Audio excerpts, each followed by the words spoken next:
GXTV.com, il n'y a pas photo. Parce que ma question est la suivante. Vous avez beaucoup de critiques par rapport à la communauté internationale, la façon dont nous appuyons la démocratisation dans votre pays. Oui. Mais moi, la question est la suivante. Comment vous assurez la démocratisation dans votre parti? Parce que pour moi, c'est de là que doit commencer. Par exemple, le rôle de la femme dans votre parti, dans tous les partis d'ailleurs, c'est pas seulement le vôtre, mais bon, vous étiez assez à voix haute aujourd'hui. Je pense que c'est très important de commencer à réfléchir par vous-même, parce que je suis d'accord avec tout ce qu'on a dit aujourd'hui, et vos critiques et tout ce que vous voulez. Mais la démocratisation au Congo doit partir par les Congolais et doit partir par les partis politiques. Et aujourd'hui, vous étiez plusieurs du PS, mais il y avait très peu de femmes. Et je pense que dans votre parti, il y a très peu de femmes. Et je ne sais pas si dans votre parti et dans tous les autres partis congolais, il y a une vraie démocratisation interne à vos partis. Voilà, c'est juste ce que je voulais dire. Alors c'est plus une suggestion qu'une question. Non, c'est aussi une question parce qu'il faut être aussi autocritique aussi. Je prends la partie de la question. Je vais vous dire que la démocratie, nous la pratiquons nous-mêmes aussi. Parce que en 2006, nous n'avions pas voulu nous mettre dans le processus électoral avec ce pouvoir que nous avions considéré comme un pouvoir des parvenus. Excusez-moi de le dire ainsi, je suis cru mais c'est vrai. Mais par après, parce qu'il fallait laisser les valeurs démocratiques prendre surface, voilà, c'est comme ça que M. Tshisekedi et l'UDPS et tous ses alliés ont accepté de fermer les yeux au nom de la démocratie et d'aller quand même dans la course pour laisser la population faire son choix entre le bon sens et le mal. Oui, mais répondez à ma question. C'est la démocratisation interne à votre parti que je vous demande et pas seulement. Mais parce il y a des femmes, hein. Il y a des Combien femmes de femmes vous avez? Bon, écoutez, madame, vous n'allez pas vouloir que le chiffre soit ex aequo, hein.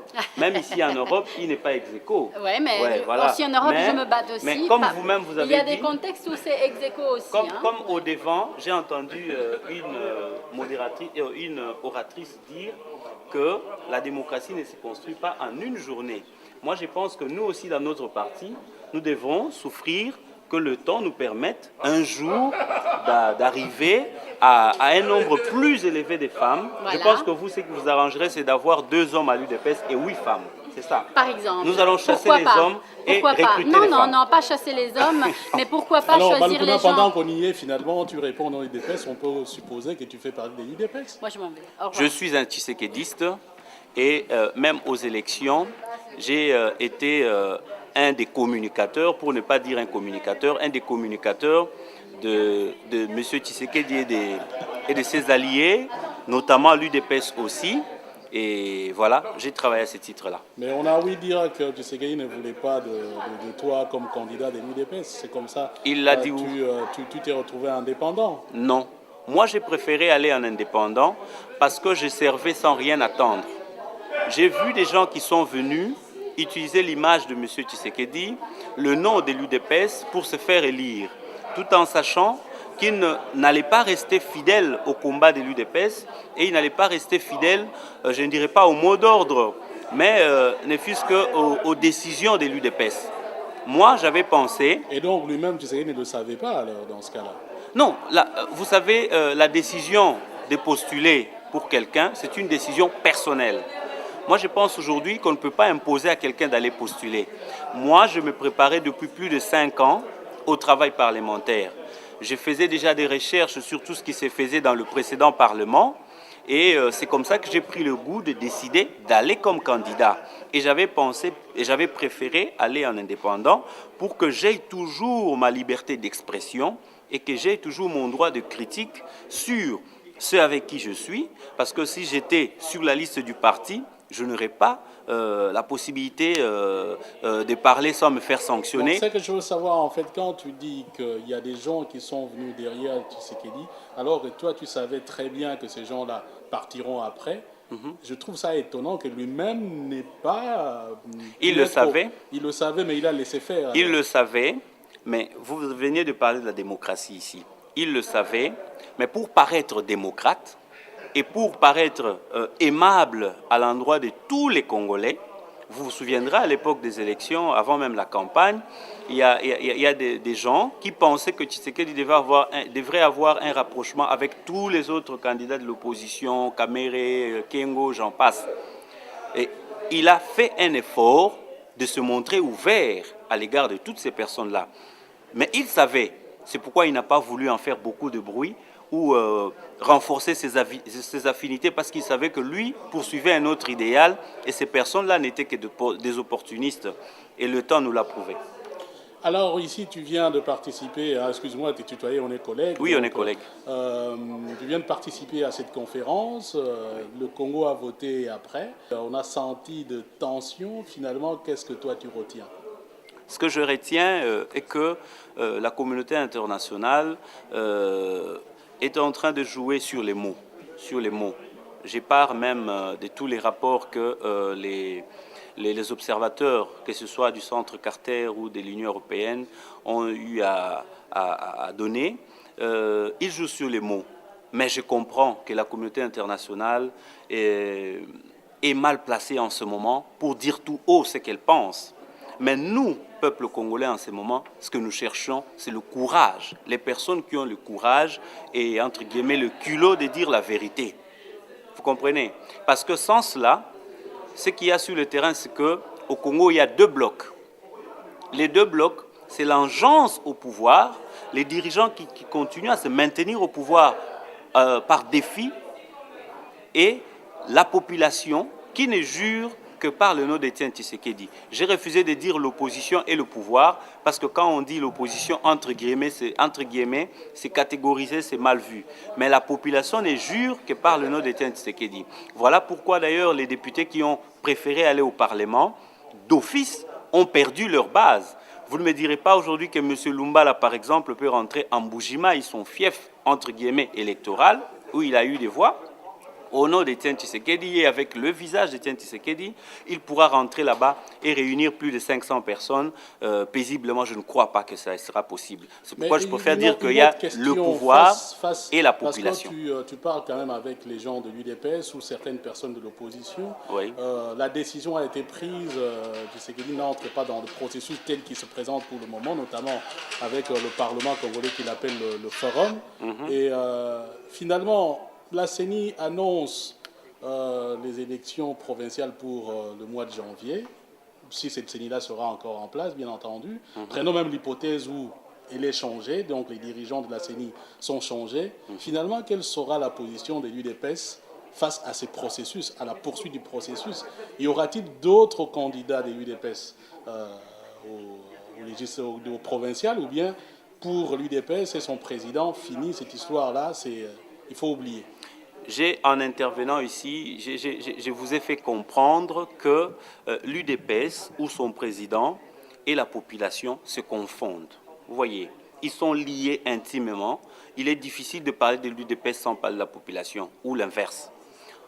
C'est difficile, c'est aberrant, moi je dirais, de voir la suite des événements et de donner beaucoup plus de chances aux élections à venir si le précédent conflit n'aura pas été réglé. Je ne vois pas combien des Congolais penseront aller aux élections si leur voix ne compte que quand ils entrent dans l'urne, mais quand il est rendu, il rend autre chose. Tu ne réponds pas à la question. La question est claire. Voilà. Si la population déjà pense ne pas aller aux élections, que ce soit aux élections prochaines, que ce soit à un niveau, au niveau de législative provinciale ou communale, moi je ne vois pas comment l'UDPS va se remettre dans le processus. Et donc, Balukuna aussi ne pourra plus jamais être candidat. Mais je vais être candidat pour être humilié, parce que là-bas c'est des nominations, ça ne sert à rien. Je vais me battre parce que l'article 64 de notre Constitution, qui a été conçu tel que vous savez, nous donne quand même le courage et le droit, de défendre notre nation. Moi, je vais me battre de toutes les manières. Vous savez, le danger dans cette affaire, c'est quoi? Les gens pensent que les Congolais, surtout la communauté internationale, elle pense que les Congolais sont des peureux. Tout ce que vous leur offrirez comme plat, ils vont accepter. Aujourd'hui, ils peuvent accepter. Demain, ils peuvent aussi accepter. Mais la peur, quand elle vieillit, elle donne le courage. Quand le courage arrivera, ça sera la Tunisie. Parce qu'en Tunisie, ce ne sont pas des armées étrangères qui ont poussé les gens au devant. C'est parti d'un petit incident et la population s'est mise à chasser tout un pouvoir. Donc rien n'est encore impossible et je doute très fort que M. Kabila et ses amis vont faire 5 ans au pouvoir tel qu'ils l'entendent. On aura peut-être l'occasion de pouvoir faire une émission à bâton rompu avec toi, mais une dernière petite question peut-être qui gêne. J'ai ouï dire comme ça que Babi Balukuna, c'est un collabo. Dire que je suis un collabo, c'est me manquer du respect carrément, parce que je sais ce que j'ai fait. Vous direz aussi que M. Tshisekedi est collabo, vous direz aussi que Félix Tshisekedi est collabo, c'est manquer du respect, parce qu'au départ, par exemple, dans le cas de M. Tshisekedi, il y a toutes ces personnes-là qui ont l'habitude de parler, d'utiliser ces termes-là, collabo, qui avaient pensé que M. Tshisekedi se rendait dans ces élections pour faire un tout petit peu comme Gizenga, ça veut dire à un moment donné, il sait qu'il va échouer ou qu'on va le coincer et qu'il va collaborer moyennant en échange de billets de banque.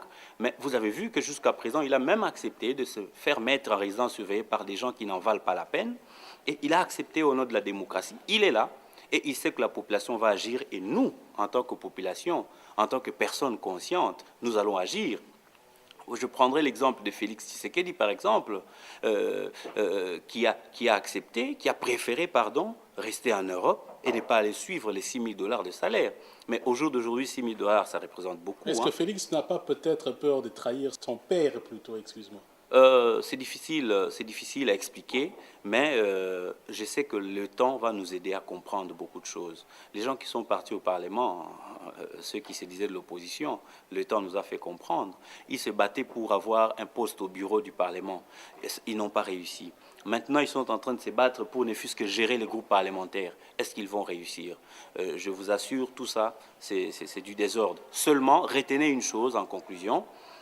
Nous sommes occupés à construire une république des rancunes. Une république constituée de personnes animées des rancœurs. De 1960 à aujourd'hui, vous vous imaginez Lumumba qui a été tué dans les conditions que vous connaissez, avec la complicité de certains Congolais, dans le cœur des Congolais qui supportaient Lumumba. Vous pensez ce qui est resté dedans? C'est de la rancune et des rancœurs. Mobutu, aujourd'hui, on l'a dit ici, il est enterré là où il a été enterré, dans les déshonneurs. Vous pensez que les gens qui supportaient Mobutu, malgré tout ce qu'il avait comme défaut, n'ont que des rancunes en cœur. Vous prendrez les gens qui soutenaient Laurent Désiré Kabila, c'est des rancunes. Et aujourd'hui, vous voulez faire ce que vous faites à M. Etienne Tshisekedi, élu démocratiquement et massivement président de la République. Vous pensez qu'à cette population-là, vous faites naître quoi? C'est des rancunes. Et à cette manière-là, nous ne reconstruirons rien. Nous sommes en train de faire un travail, de s'aimer dans le désert et le Congo va se perdre. Mais nous allons l'aider à ne pas se perdre. Babi Balukuna, merci. Je vous remercie, mon frère. CongoLexTV.com, il n'y a pas photo.